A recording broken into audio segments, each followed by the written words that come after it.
This is the story of a COVID long hauler, and this channel will be dedicated to all things COVID long haul.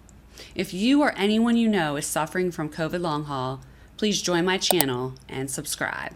Hi, my name is Jacqueline, and welcome to my YouTube channel. This is my first YouTube video ever, and those are honestly words I never thought that I would say. I really hesitated to do this, but the more and more stories that I hear and the more experiences that I do hear about, I really felt compelled to go ahead and pursue this. I'm a pretty private person, and when I was wrestling with whether or not to do this, I came across this. And it says, "Use me, God. Show me how to take who I am, who I want to be, and what I can do, and use it for a purpose greater than myself." And I really feel like this purpose is way bigger than myself. And the reason why I decided to do this is because I really want to discuss COVID long haul. I want to share my journey. I want to share the supplements and therapeutics and things that have helped me along my way. And I also want to learn from all of you. I want to learn what has helped you. I want to talk to people that have been in clinical trials. I really want to share and gain as much information as possible so that we can all help each other. That is the goal. The ultimate goal is that when we go to our medical providers, that they will have a plan in place for us, that they will have a very specific plan based on our symptoms to help us all get back to our baseline. In order to go through this journey, though, I really felt like I had to start at the beginning. And the beginning is the diagnosis of COVID. So when I think about the pandemic, I look back to early 2020. And at that time, no one knew what was going on. We really didn't know how to protect ourselves. So the people that got infected in the very beginning were really just victims of circumstances at that time. By the time I got COVID, I really felt like we knew how to protect ourselves. So it was very frustrating to get COVID when I felt this sense of responsibility, this anger about having gotten it. And the day that I received my COVID diagnosis was 12/12 of 2020. Dun, dun, dun.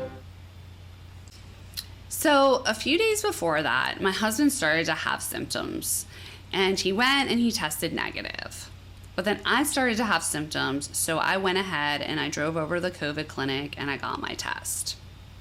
And I really am not trying to be dramatic, but I felt, and I liken it to, of in the early 1980s when you're sitting in a clinic and you're waiting to find out if you're HIV positive and just all of those feelings and just waiting for those results to come in. I mean, that is how I felt. That was the pressure and the weight of what I felt about being diagnosed with COVID.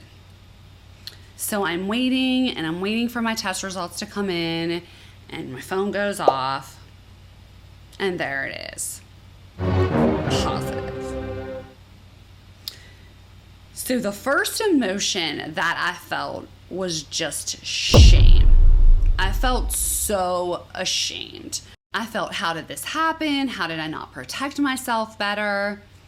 And so all of these thoughts are just swirling around, and I must say that I was someone that believed that this was a serious threat. I wore a mask, I wore a shield at work, I really tried to protect myself. At one point, I was washing groceries, I never gathered. I felt that I was responsible, but I also was not completely isolated. I mean, I do live in the real world, I do work, my son was at school, we did have exposure, so of course there's always that risk. But again, the first feeling was shame. And then what do you have to do when you get diagnosed? You have to contact everyone that you've been in contact with and tell them that you exposed them to COVID. I mean, that is just the most awful feeling. So I had, the day before, I had coached a class, I had seen patients. By profession, I'm an audiologist, so all of my patients are basically over 65 in the vulnerable population. They all have to be contacted. I had to contact my coworker, my boss, my son was in a program, a preschool program, they had to be contacted. So like the embarrassment and the shame of having to contact all these people and tell them that you exposed them to COVID, it's just an awful feeling. And luckily, and I don't even know how, but not one of those people contracted COVID from me. And I truly believe that that is a testament to wearing masks and having certain measures in place can lower your risk. When I was at work with my patients, I had on a mask, I had on a shield, I had on gloves, I wore a mask while I coached, and so did the participants in the class wear a mask. But it's not foolproof. We know that. We know there's always some risk because we do believe that my husband contracted COVID by being in contact with someone while he was wearing a mask. So that was the first feeling. So I'm curious with all of you, what was that first feeling for you? When you first get that diagnosis, what is the first feeling that you felt? Then the second feeling is fear. I mean, at the time, we are surging here in LA County. I mean, we are being told, the messaging is, please don't come to the hospital unless you are dying. I mean, that's not an exaggeration. Unless you cannot breathe, don't come. No one will see you. I mean, luckily, I did not have any issues with oxygen levels, but I was taking my pulse ox around the clock. I was taking my temperature, but there was no direction. There was nothing. Just stay home and ride it out. And it's very, very, very scary as a patient to feel like something could be happening to you and you really don't have anywhere to go. And again, I'm not blaming anyone. That was just the reality of what was happening when I was diagnosed with COVID. So it was shame, and then it was fear. Then it kind of goes into all the symptoms that I had, and then I really want to go ahead and in my next episodes, I want to continue with that. I want to continue with symptoms, and then I want to continue with the journey on how to recover. So I want to go through this with you, and I want to go through supplements, and I want to go through things that have helped me on my recovery. And again, I want to learn from all of you what's helping you on your recovery. And my goal is, as a community, we can come together and we can help each other and we can share stories, and that there can be a voice for all people that have long haul COVID.